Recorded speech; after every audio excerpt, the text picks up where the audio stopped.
With Fit Father program, I feed my body well, I work my body, and I also treat training my mind. It's like going to the gym. When we're doing the Great Destroyer, but it's also in here as well. And that's been an equally integral part from a daily practice standpoint of supporting and changing and feeling happiness and fulfillment. Today's guest is Adam Norris, a 53-year-old fit father from Gold Coast of Australia. Adam has been with the FFP for 5 years. He's lost 40 kilograms, equivalent to around 90 US pounds. Today, he shares his story of shedding the physical weight, but most importantly, how he healed his mind, his spirit, and his connections along the way. The exercise and the eating and the looking after my system, and the Fit Father program's a big part of it. The training, the nutrition, the support with the group, the videos, even though I've done the programs many, many times, I still come back and I check that. And that has just been a constant to bring me to the place that I am. Adam, welcome to the Fit Father Project podcast, my friend. We are so happy to have you here with us. Thank you for being here. Truly an honor. Truly an honor. It's fun that we can connect digitally like this with these kind of internet platforms, you being on the other side of the world from me, and that we've been connected on this health and fitness and life expansion journey. And I know we have a very powerful conversation ahead of us, and you have much to share about Fit Father and, of course, your life, how it's been unfolding. And to kick things off, I'd love for you to introduce yourself to all the guys listening, your name, your age, where you're from, and anything that you'd like to share about work and family. Adam Norris here. I am from the Gold Coast in Queensland, which is on the east coast here in Australia. Lovely, beautiful part of the world that we're blessed with amazing beaches that way and then beautiful rainforest that way. It's just truly a wonderful place to be. I was born here and I have two sons. Jemison, he's turning 21 this year. And my youngest son, Lucas, he'll be turning 16 this year. He's actually in the other room getting ready for school, I hope. I've been a business owner. I've done a few things in my past. Currently, I'm working in the digital marketing space. Have done sort of quite some while, choosing a rather simple, cruisy life. As we'll share today, my journey over the last 5 years with everything, including the Fit Father program, has been quite a thing. So, that's where I am sort of at the moment in my sort of work and family world. Just really focusing on the daily presence and keeping a balance of all the things, the work, the light, the dark, the doing, the jobs, the ups and the downs. And it's the daily practices that are everything. Nice. And you're mid-50s, correct? Yeah, 53 this year. Yeah. Nice. Yeah, and as your story, Dr. Ray, my father and my great-grandfather both passed of heart attacks between 50 and 55. My dad went at 54, my grandfather at 52. So I am very proud to say that I'm about to break that legacy. Yes. And you certainly look it from here. You look very healthy and vital. And I think it's fair to say, for me, knowing how much weight you have lost, you weren't there a couple years ago. So take us back to kind of what prompted you to take this health journey very seriously. What was going on in your physical life, but also mental, emotional life at the time? Wow.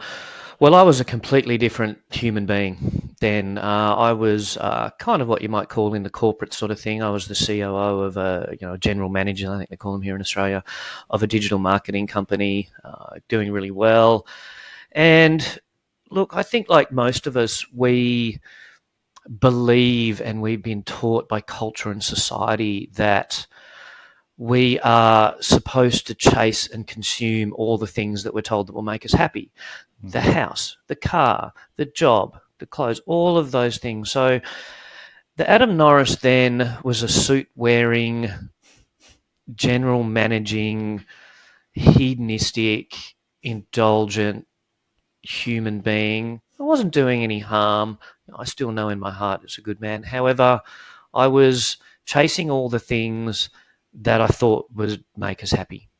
I had the car and I was married at the time.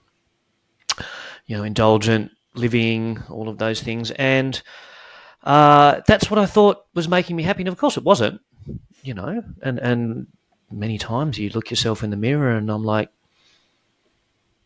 what is it? But you just numb it and you keep going on through life. That's human behavior. That's what humans Mm-hmm. do. Part of my psychology studies that I got to start, unfortunately to finish, to understand us as human beings is a hugely beneficial part about learning the system.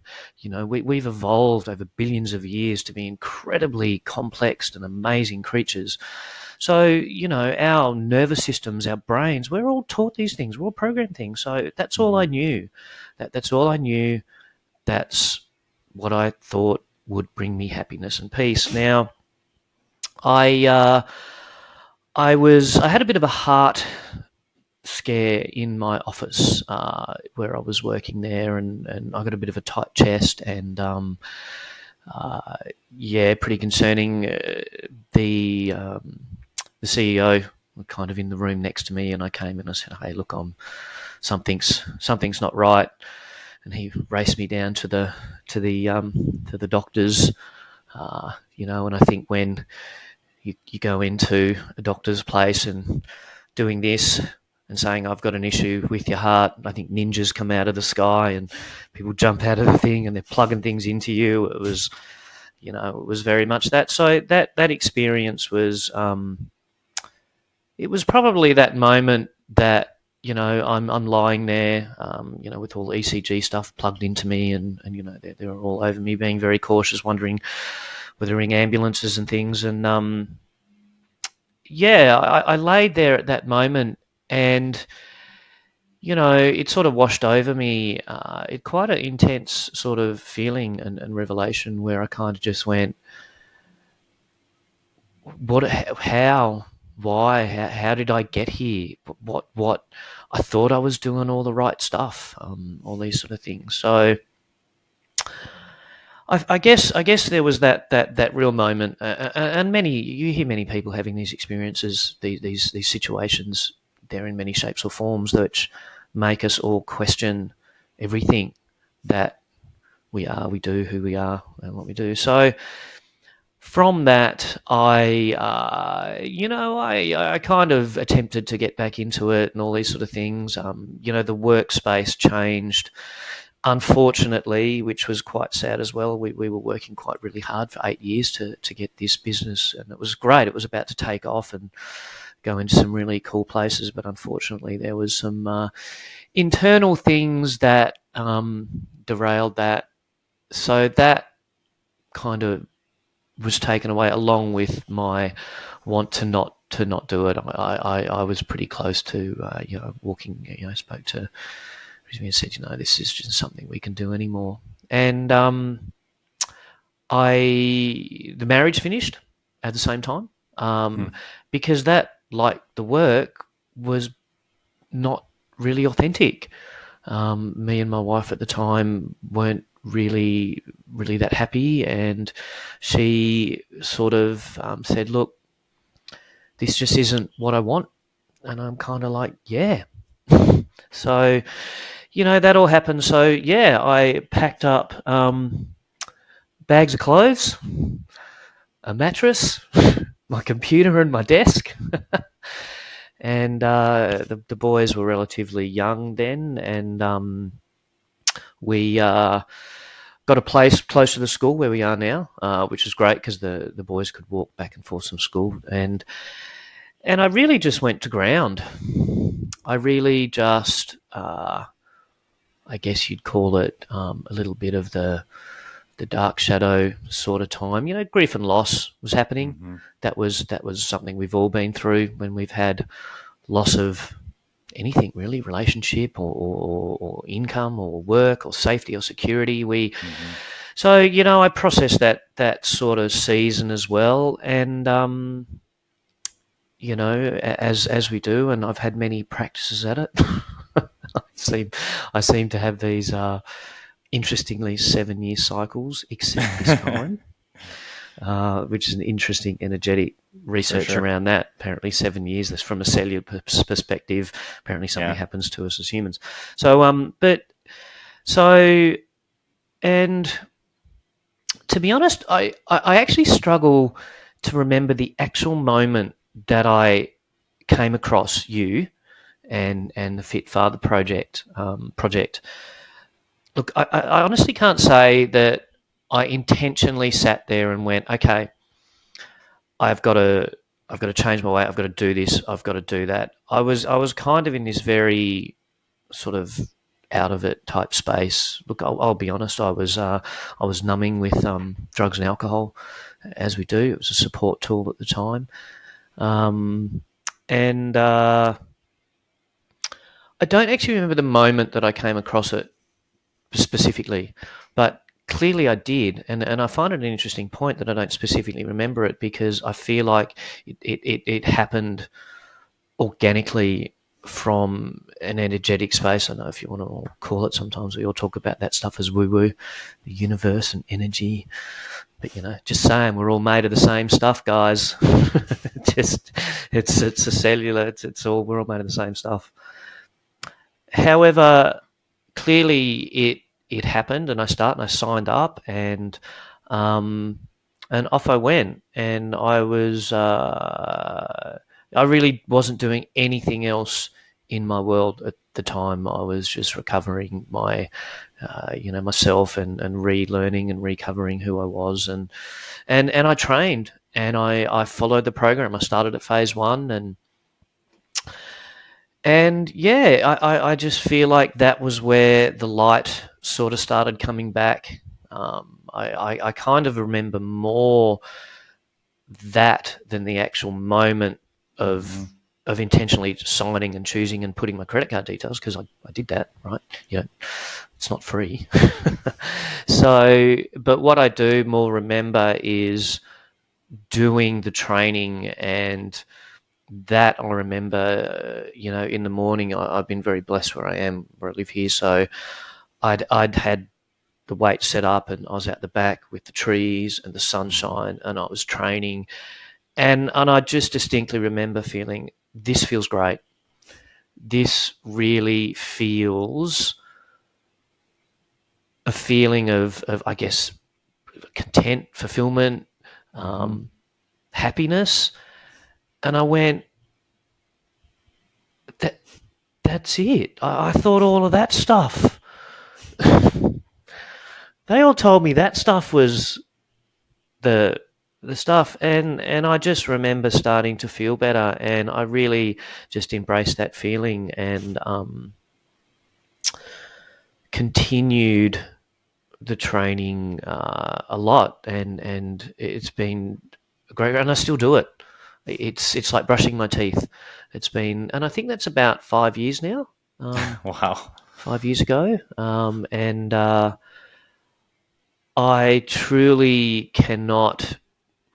The exercise and the eating and the looking after my system, and the Fit Father program's a big part of it. The training, the nutrition, the support, with the group, the videos that, even though I've done the programs many times, I still come back and I check my form. I make sure, hang on, did Dr. A say, was that an internal twist, or let me just check that. And that has just been a constant, to bring me to the place that I am, and along with that also, my training of the body, and I also look at training of the mind in the same way. With Fit Father program, I feed my body well, I work my body, and I also treat training my mind. It's like going to the gym. When we're doing the Great Destroyer, I'm doing this, but it's also in here as well, and that's been an equally integral part from a daily practice standpoint, of supporting and changing, and feeling happiness and fulfillment. I'm really grateful that I feel like that's where I am at the moment. Presence. It almost feels stupidly simple when you say it. These words and lines that we use. Presence and gratitude and all of these things. Now they're hard to do because we need to remember that as humans we've got a very incredible evolutionary system that's designed for survival. So our minds aren't designed to make us happy; they're designed to keep us alive. And all of these things that happen there are reactions to that. Though we're not given the manual for this. You buy a washing machine and a fridge, and you get a book. Press this button, do that, make it work. We're not given that as humans, and when we start learning how we're evolutionary designed as an organism, and what drives us, the subconscious, drives the bus 80% of the time. Mm-hmm. So when we understand that a very important aspect to us, and then we apply daily practices, Mm-hmm. and to share the real revelation is I got COVID probably just over 2 years ago, and I wiped me out for a week, but I had long COVID. It took me out for about 10 months before I could literally get back into the gym. I had severe fatigue, sinuses. I almost went down the road of sinus operations. So about 10 months later, I could get back into the gym, and I've been rebuilding, and that's probably I've been getting back to that point maybe in the last 3 to 4 months. But I will say one of the things that I look back on that thing was that even though I was really unwell and quite fatigued, but I truly have learnt that it is won or lost in the daily micro practices, boundaries, and choices that we make in the moment. It's the little things, and it truly does come down to that very simple fact of what I choose to do each day and the little things, and it all adds up. It's the little things that we do, and that was probably one of the big revelations I came out. So I looked back on there and I thought, well, look, yeah, I had fatigue. I was pretty wiped out. I was barely making it through the day. But hey, I probably could have eaten a little bit better, trained it just a little bit more. So that was something that I learnt during there. And, 10 months later, emailed in and say, hey guys, time to reset. Send me right back to phase one. Off we go again. We're gonna restart. And I'm actually at the moment, I think I'm about 2 weeks away from finishing phase three. So Nice. I've gone right through the program again, and the results. It really is really an important thing, and having that support mechanism, and training the mind, and look, to share with you as well. This year has been about facing, we call it our shadow selves, facing the things inside me that are scary, my shame, my guilt. And whoa, that's great to do, and really, really powerful to do, because I think the thing to realize, I was doing psychology studies, and just a quick tell you, I remember them putting up we were talking about consciousness, we talk about subconscious, conscious, right? And they put up a picture of an iceberg. Well, we've all seen the picture of the iceberg, right? It's got the level of water, the bit on the top. And they go, right, this is consciousness. So the top bit is the stuff that we think of and we have control of, and we do all this sort of stuff. The bottom half is the subconscious.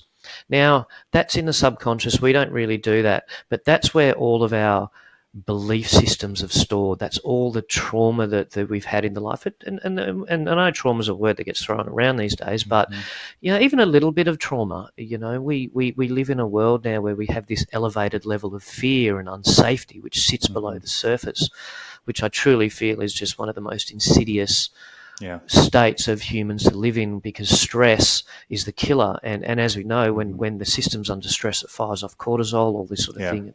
It shuts the system down.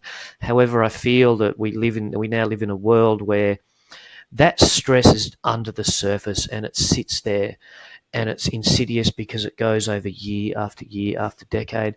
And we're all wondering why people are dying, like my father, of a heart attack. He was perfectly fit, but that stress that sits under the earth, and it looks like, oh my God, is my girlfriend going to leave me? Or am I going to lose my job? Or And we've got the whole world of media to thank for that. But Mm-hmm. that is a very dangerous exercise. So it's very much something to be aware of. And personally, I'm very grateful to come to a place where I've practiced and cultivated a quiet mind. Yeah. I think if someone said to me, Adam, what would be one or two, I probably have to pick three things that I'm most grateful for. Number one would be that I have worked to quieten that voice in your head, the Mm-hmm. one that's not kind, the one that tells you you're no good, the one that takes you away from presence. It's Mm-hmm. not thinking about yesterday and it's not thinking about tomorrow. And truly to say that is the place of where you find genuine, real happiness and fulfillment. Mm-hmm. It's in the present.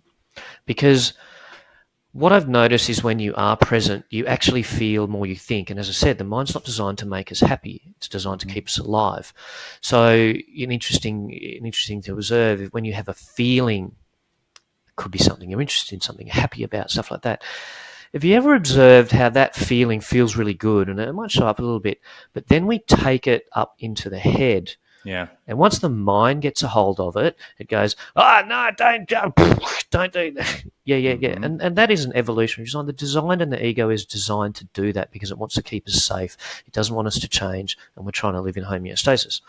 So as I said, number one is the quiet mind. It is just nice to sit here. At any point, I was just doing it before. I sat at the back and had a coffee, looking at the trees, and I wasn't thinking about anything. I wasn't worried about what I have to do today. I wasn't berating myself about something that went wrong yesterday. I just sat there in presence, and there's just fulfillment in that. It just nothing feels as good as that. It truly does, and trust me, I've tried it all. I have. I've tried. I've tried the RIT. I've been an oil working, flying around the world. I've done all. I was a nightclub DJ. I've done all that world. I've done the corporate world. I've tried it all, and nothing feels as good as just sitting there, feeling connected with everything. I know it sounds a bit Mm-hmm. woo-woo, but it does. Number two would be finding Fit Father program, definitely. And number three is my beloved, my Megan. She is. There are no words to put together how just beautiful she enriches my life and how it feels. So that journey, has brought to this place, and I feel like they're kind of the main keys to sort of doing that. And I know it's hard. It's hard in this human construct world where we're told all of these things we're supposed to do, and I'm really great to see that there's a lot of connection in the men's world, and we're supporting each other. Fit Father's one of the great examples, and it's changing. But I get it. It's hard. It's hard to wake up and make that choice when the world is banging and demanding, and it's the first thing that it does. It takes away, when you get busy, when you get stressed, when you're hurt, when you're in pain. These things that are really helpful for us are the first things that seem to get taken away. Mm-hmm. And it's hard. It's hard to keep those boundaries. It's hard to sit there and say to yourself, hey, you know what? I am going to go and do my gym session today. Mm-hmm. I'm not going to go and I'm going to say no to that thing. Yeah, I get it's important.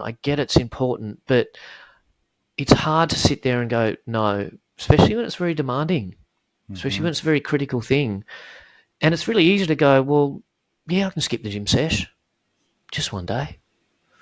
But that is a path, and the nervous system. Once you tell the nervous system that's okay, again, through neuroplasticity, the words and the things that we think become that. That's the great thing about the brain. It's pretty intelligent, but it's also pretty dumb. You can program it through repetition. We've all Yeah. heard of the RAS system, the reticular activation system. We can program it, and that's what's happened in our lives. Our mind and everything has been programmed through repetition patterns of what we say to ourselves, beliefs, things that we support. So it can be changed. So it's hard in our modern world of demands and pressures to hold those boundaries, but please value them and understand that doing your workout is critical, because in 1 week, 1 month, 1 decade, it will show up. It will show up and be there when you need it. And that's the point of the daily practices. Just because you're not in crisis and trauma today, you're ready for when it comes. And when it hits you, you're not taken out. And that's all I hope for. Me and my beloved Megan, we have our daily practices to go, you know what, darling? When the storms come, and it will, I think it's silly for humans to think that one day that we can create and cultivate a world where we don't have pain, we don't have suffering. It's the laws of the universe. You can't have light without dark. You can't have up without down. You don't have happy without sad. It's just how it is, and it's okay. And it's okay to accept and sit in our pain and sit in our suffering and be okay, because it passes and we learn, and we can be okay with that. So, these practices that we do, when those times come along, we're supported. We have our practices to go to. We've built our physical health, we brought our physical strength with the Fit Father program, with our training, with what we eat, with our men supporting each other.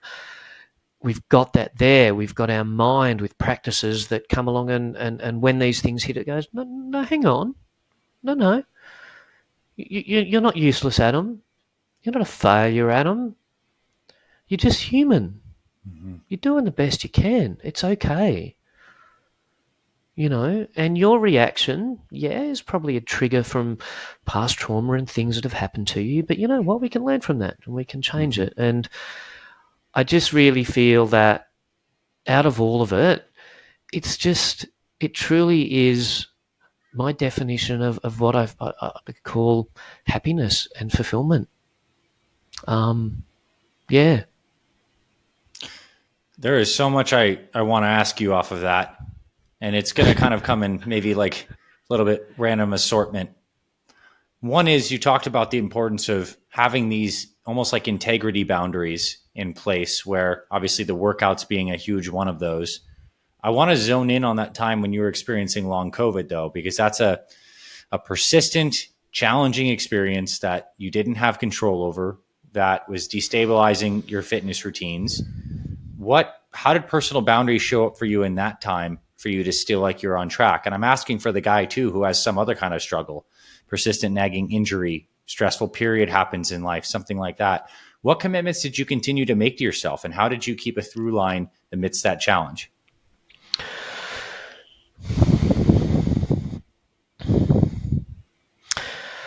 Well, during these challenges time, like you said, what happens is we don't have the energy, we don't have the resources, we don't have the resilience to kind of push through it. And it is really easy to just go, I just I can't do it. So personally, reflecting, it was me going, I know these things are important for me. I know these things are value for me, and I know everything in me is saying no. I'm so fatigued. I can barely, get through a day at work. Everything in you goes, no.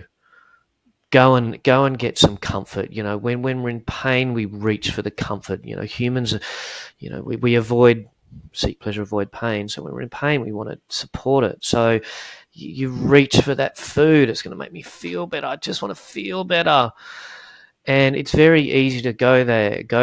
And I did, absolutely. Look, I did have those times where those things happened, though I fought with it intentionally. I fought with that voice, I fought with that feeling. And it was the same thing I kind of did when I quieted my mind during that time where I came back to this house and I went to ground. I literally walked around for weeks like a crazy person going, shut up, to my brain. I literally, and it's the same sort of thing, the power of our mind, so in this example, like you're saying, it was like, no, no, I don't want that to happen. I don't want that to feel, and I guess I process through it that way, from a mental perspective, to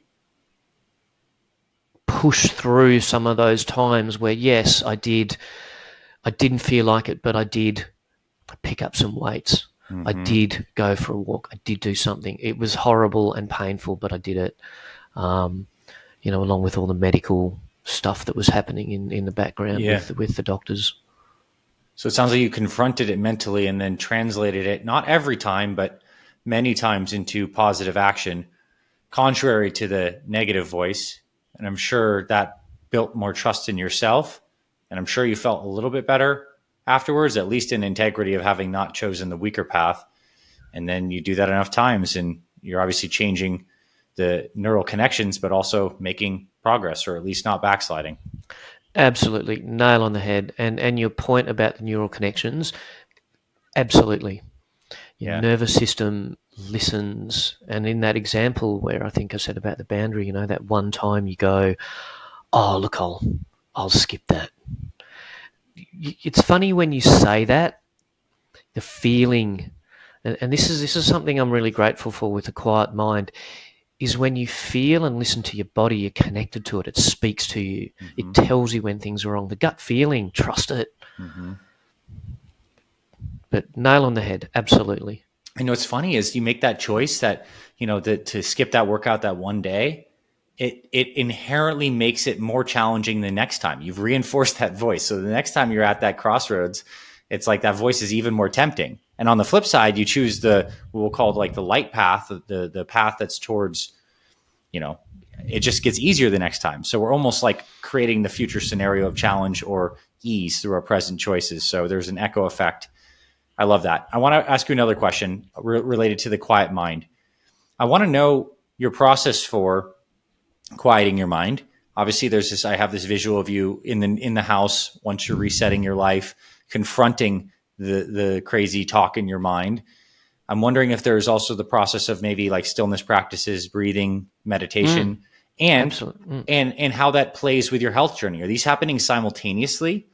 Is it you get healthy first, the mind's coming through it? Is it all happening at once? Is it one big thing? Is there a sequential order for you in this process of healing the mind as well as the body? No, all together, 100% all together. So yes, firstly, one can't exist without the other, and the power of our mind and our will always take over, for sure. However, one supports the other. We know the mind-body connection, the mind-gut, and this is what we have to pay. We have to, I think if there's a really important thing that everyone can do is go and look up YouTube videos on how we function as a thing, because the physical aspect, it's insane when you look at the research of what happens to the mind and our health just when we contract a muscle. Like when you look at the research behind us contracting a muscle, the knock-on effect of what's released in chemistry in the body, as far as even looking at gut biome and enforcing your immune system. So we are a system. It all works together. It's like a car engine. It has to work together. You take one part out and it falls over. So it has to happen together because one supports the other. When you're training. So I'll kind of take you through sort of particularly. So in the morning, I get up. I immediately drink water. Thank you. That's in your instructions. I go out the back and I get sunlight in my eyes, and I do a qigong session, which is a shaking and tapping. It just gets the fascia of the body going, and I've just got some small dumbbells just to do. I do about a 10-minute qigong, and I also listen to some mantras around, my self-worth, that I'm good, and I'm reinforcing that, and also at the same time I'm giving thanks. I'm thanking for the new day. So it's a gratitude Mm-hmm. mantra, as well as injecting that energy into me as I get in the day, giving my body and connecting with the sun. So I do that first thing. Nice. Then I go and I actually do a page of journaling. So I just write down just an A4, A5 little Mm-hmm. thing, and I just write one page. It's quick. It takes 3 minutes, and I think this is something that we should all pay attention to. It doesn't take long to do these things, Mm-hmm. and they have a big impact. Breath work. You can breathe for 1 minute and change your system instantly. So these things don't take time, don't take long.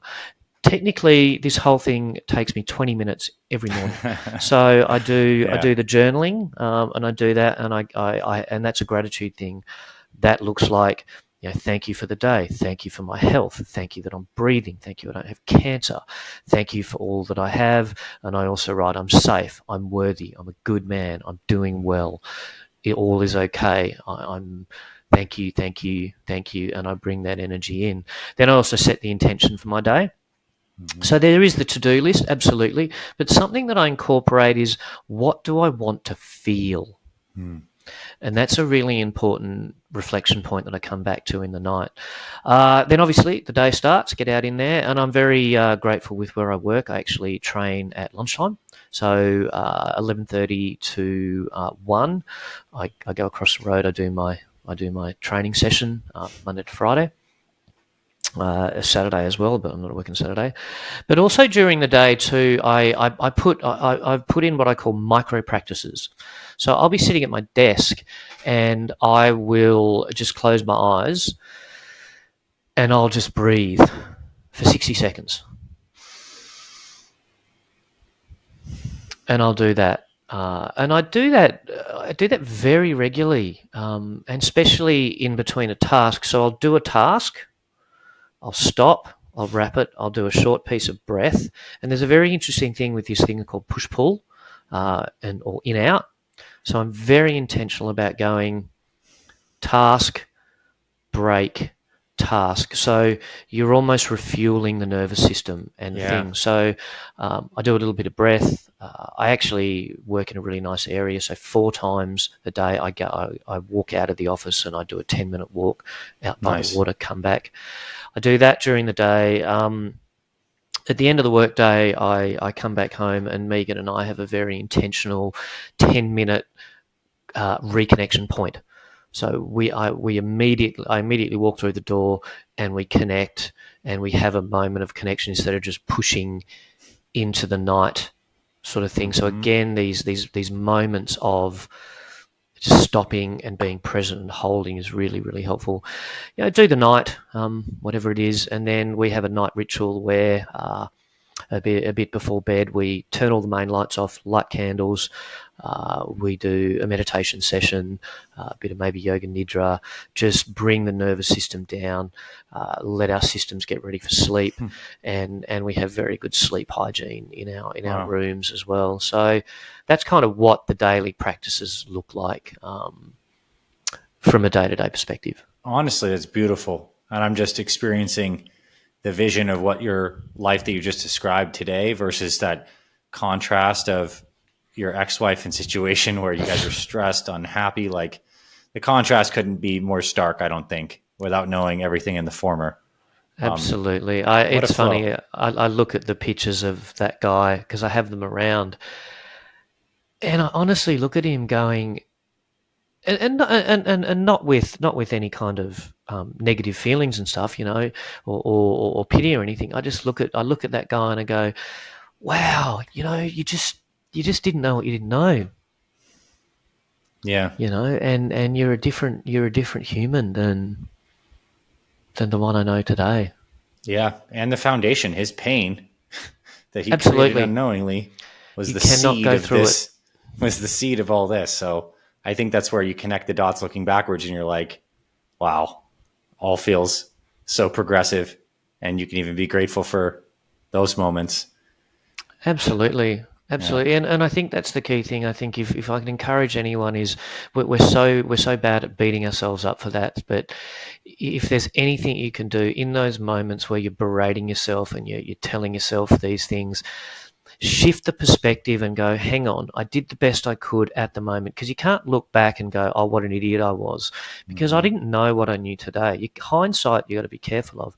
So in those moments, guys, just shift your thinking from, oh God, what an idiot I am, what a day, balls it up, go, okay, hey, that happened. There's a lesson. Let me turn it around and look at it and go, okay, what can I learn from this? What can I change? And it shifts the energy. It shifts the energy from that thing. And yes, you're right.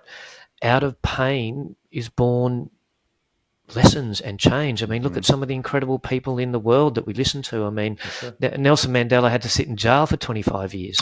Yeah. Um, you look at Oprah's story, all of them. You know, humans will fail more than we succeed. Thomas Edison, what, 900 attempts at the light bulb? Michael Jordan, how many failures did he have? So, yeah, if we can learn to embrace those things in that way. Uh, but look, some of them are really traumatic and they break us forever. And I'll acknowledge that. You know, when we talk about trauma and things happen, there's been people that have been through horrific. I mean, my grandfather and grandmother were Polish Jews. My grandmother survived Auschwitz. That's trauma, that breaks, Well, the human mind intensely. So, but we can learn from it and change, and I'm thankful, and even still, look, it doesn't go away. Look, I still have times where I feel sad and stuff. It happens all the time, but I sit in and I mm-hmm. go, that's okay. I'm just feeling a bit sad. I'm feeling a bit down. I'm feeling like I didn't do a great job today. It's okay. That's okay. Yeah. I think it's because you're so connected to experience and not outcomes. Experience, and like one of your mantras is Absolutely. balance and gratitude in the moment. And that's something I think is starkly unique about your mindset in contrast to many guys who come on here. Is for you, it's definitely about the process. Like I hear about your daily flow, and it is so intentional. It's baked in these moments of restoration. You have the benefit for sure of living in Gold Coast and having beautiful places to walk, but just the fact that you understand that your life is a series of a present moment. It's the present moment. And I guess you could say the next building block would be like days, if you will, hours, minutes, days. And you just tend to create beautiful days because you're interested in experience. And then outcome happens as a byproduct of that. And I think a lot of guys who struggle with Fit Father, even those that have been successful up to a point, are very much outcome oriented because we're conditioned in our minds to be so. You achieve your outcome. You have not achieved that amount of presence and connection to the moment, and your mind has still stayed active. Some of those negative thinking patterns have not been confronted or released, and then guys backslide. And I think you've been on Absolutely. this whole journey of healing.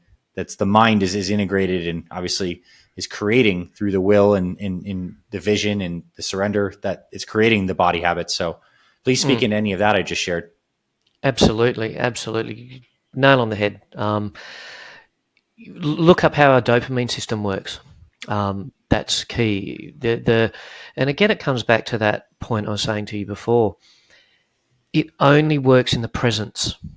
And the dopamine system is the same, because when you look at the dopamine system, you can't push to an outcome. Like if you like, and gym workouts are a perfect example, Mm-hmm. because it hurts. It's hard. Now, if you're sitting there in that workout going, I'm going to get through this, because down there Mm-hmm. it will feel good, our dopamine systems do not work that way. And as you've just shared, many guys struggle with exactly that. It's outcome generated. It doesn't work. You've got to shift our system into, when you're doing that workout, this makes me feel good today. Yeah. This feels good now. And we all do it, right? You know, how many times do you go, oh, I don't feel like going to the gym, and you go and you go, damn, I'm glad I did that. I just feel Mm-hmm. better. So we all know that. So I very much am not outcome focused. When I'm in the gym doing my training, and I'll also share with you, the mind body connection is really important. So as I train, I do my motions to breath, and I Mm-hmm. keep very present. So it's almost, I train in a meditative state with Mm-hmm. breath and connecting with my body, my eyes closed, and the mind body connection. So same sort of thing when you bring it into the present, and this goes for everything. When you bring it into the present and you feel it, and you've got your mind body connection going on, through earbuds. Thankfully, the gym music's not too loud. I asked them to turn it down several times because I'm like, guys, if you can hear that over noise cancelling earbuds, there's something wrong. Um, and as you said, yes, if you can shift it to this feels good today, and that's again what you're doing there. Not only our dopamine system will attach the pleasure to the doing. Mm-hmm. We need to attach the pleasure of the doing in the moment, not the reward, because you hit the Mm-hmm. reward, and then we all go. And as you've just shared, it's all out the window. Mm-hmm. And it also makes me believe, like a guy who's just starting out on this program, who at this point, it does not feel great to move a heavy body. Knees are aching, exercise is hard. Is when you go in and do it, although it may not feel amazing while you're doing it right now, you can affirm the process. So as you're working out or as you just finish, you're affirming the fact that you're showing up, that you're taking aligned action, which does feel good, and that you got through it and that you feel great. And I guess you're affirming more like closer to these micro experiential moments as opposed to hanging all your reward on some kind of scale number at some point or some future projection, which is all in the mind. It's not the lived experience. So, yeah. Absolutely, and the things, as humans, we seek pleasure. We're driven by pleasure and enjoyment. If something feels good, our system is designed to chase it. Mm-hmm. And that's the key, And just coming back to, the guys that are starting this program and are making that choice, it is hard, yeah, because it's not something you're used to, and yeah, heavy bodies and stuff. But that's what I like about the way that you start the program. When you look at the first 30 days, what's really good about the program, the Fit Father program, is you build, and you've done that so well, Dr. A. The way that you've designed the program is to build. To build what we're talking about is to build the habits Mm-hmm. where, and I was listening to something from Arnold Schwarzenegger the other day, who's 72. This guy says, "Why do you keep going to the gym?" And he goes, "Mate, it's like breathing oxygen. I just do it. Like brushing my teeth. I went to the gym 20 years ago. I went to the gym yesterday. I'll go today and I'll go tomorrow. It's just built into us." And I think that's, and we all know habit forming takes time. And I think that's what's great about the Fit Father program is that you've built into that first 30 days the foundations of that habit building, because the training technically is pretty light. It's 3 days. And I know I say that because I'm training, but in the beginning, it's little bits, If you can do those 3 workouts in the week of the program, make this minor, and be kind to yourself, be gentle, do baby steps. Look, if you just start off and the first week of your fit part of a program, you get 50%, you get 50% done. That's okay. Don't be hard on yourself. No one sits in front of a piano and plays it like a genius from day one, right? No one does anything great from day one. It's built with time. So be kind to yourself and be okay. Reach out to the support group, because Mm-hmm. there is nothing more important for a human being to have community and connection and Yeah. support and be validated. There's a reason solitary confinement in prison is designed as a torture mechanism. It breaks everything. So, you know, to come back, so guys that are starting this, yeah, just be kind, be gentle, and just say to yourself, you know what, today I'm just going to do 10% better than yesterday. Mm-hmm. Yeah, I might not get through the whole workout. Yeah, I might not have done that meal as well, but that's okay. I'll do better Mm-hmm. tomorrow. And shifting that, and again, that comes back to shifting that self-talk, from self-deprecation to I'm not good enough, I'm going to fail and stuff, to, hey, I'm learning. And this is an interesting one that I came across recently too, when to trick our nervous system and our fear center, because we are, fear and the ego is designed to stop us from doing things. It's like it's just designed to keep us alive. So when we all say ourselves, oh, I'm going to go and do something big, start a business, get a partner, da da da da da. Have you ever noticed when we say that to ourselves, all our fear gets thrown up? Oh, well, that's all failed in the past, all of that sort of thing. We've been evolved for that to happen. So understand that's normal. There's nothing wrong with you. You're not broken. That is evolution designing to stop us from doing something dumb, like jump off a cliff or pick up a snake, or that's a survival thing. But an interesting thing that I shifted was going, not just making something so big as break it down, just go, I'm just going to learn how to fill in the blank. And it's the same thing with just starting the program. You know what? I'm not going to sit here and go, I'm going to lose 20 kilos. I'm just going to learn to do a little better tomorrow. Yeah. I'm just going to learn to do a little better than yesterday. And I've got my Fit Father videos. I've got the group. I've got the support. And that shift is a big part in getting past the mental blocks that I feel that we all face as we're coming up against resistance. Yeah, that action of any size that moves us out of resistance is part of the purification process. Because I'm thinking like now, like the workouts, as are as mental as they are physically strengthening. And I really do feel like when we're shedding the excess weight that we've accumulated over the years, or repatterning negative thinking patterns, it's a purification through action and effort. Like, it's not like it's all has to be hard effort. Like some things are just straight up letting go of things, but that workout that you show up for is your testament and blessing to rewiring that old pattern. And in that case, you're constantly winning all the time, even through the hard stuff. Yeah, you're right. And it is that shift into, it's the little things that matter. Yeah. And it's the same in life. Look, where, I will share each morning when I go out and look at that sun in the morning, I am reminding myself that one day I will look at that and that will be the last time. I think Western culture's lost its reverence for the fact that life is short.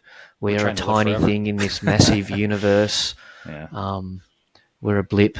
It's just borrowed time. And I don't do that from avidity. What it does is it reminds me how precious today is. Yeah. So it's the little things. And like you said, achieving that workout doesn't seem much. You're not going to do one workout and feel different. But that you did it. Even if you got halfway, that's okay. Better than nothing. For sure. Better than you did yesterday.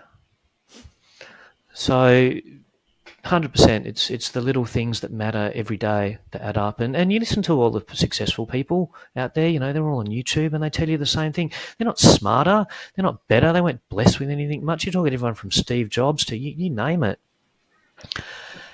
They all just didn't give up. They all just kept the momentum up. And that's truly how it's won. Anything. Yeah. And we're humans. We're cyclic with our energy. We have ups, downs. We have this, and that's, as we said, that's the human existence. But it's okay. Just keep going. And I'll say that on that note, and as we wrap this, I'm very grateful that this community and this program has been a way for you to channel your energy into more consistency, to be a framework and a platform that you've layered so much wisdom and personal insight on top of, that really makes this a complete Fit Father transformation. When I throw out the terms body, mind, and spirit, it can seem trite, but I think your life of what you've done here is a living testament to the layers through which we transform. The body, obviously, I mean, you dropped the equivalent of 70 kilograms, right? Almost 90 US pounds. The mind, you release the baggage of the stress, the unhappiness, the disconnection. And I guess the spirit is the entire process of becoming with the present moment, feeling connected, feeling grateful, feeling more trust. and in honestly sharing and living more authentically. So in that case, Absolutely. you're doing it beautifully, and I'm very inspired.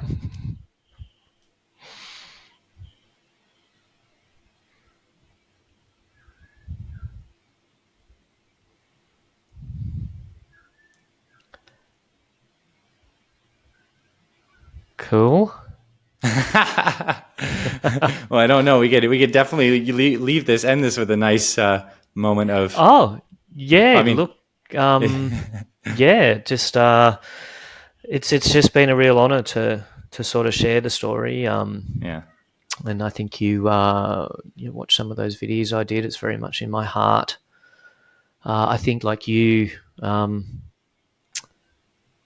you've built everything you've done, with your story and your dad and everything and what you've been through. And it's been very much in my heart to follow a similar path. And, to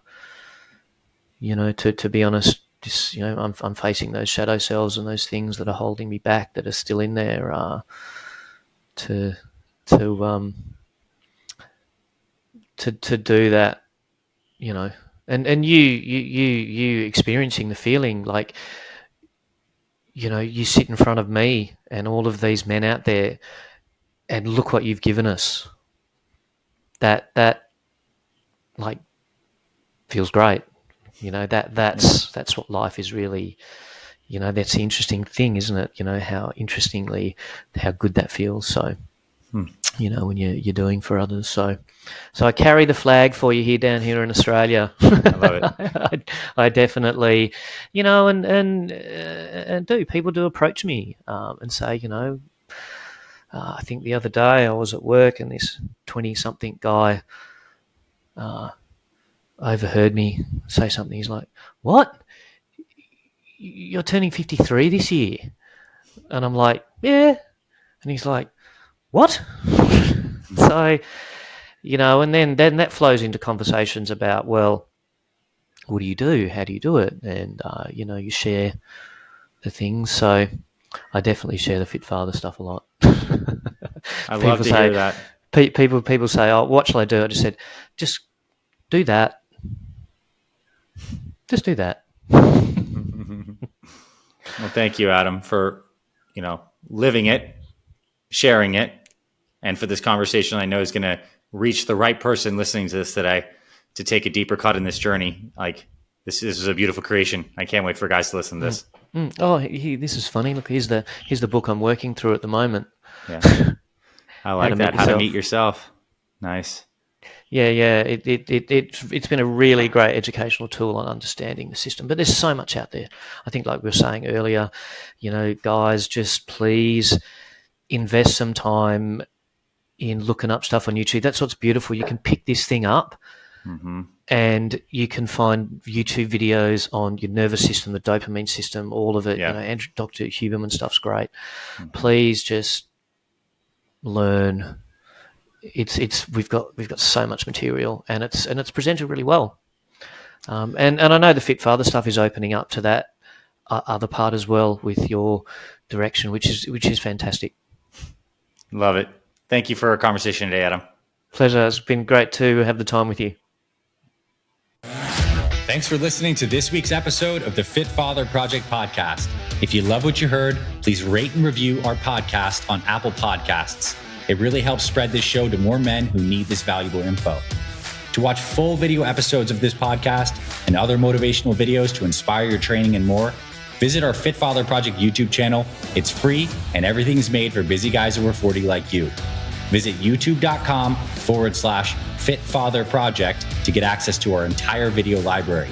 And finally, if you or someone in your life is interested in becoming a fit father or needs help losing weight, building muscle, and living healthier after age 40, then visit fitfatherproject.com, where you can see our proven programs, supplement line for guys 40 plus, and free meal plan and workouts to get you started.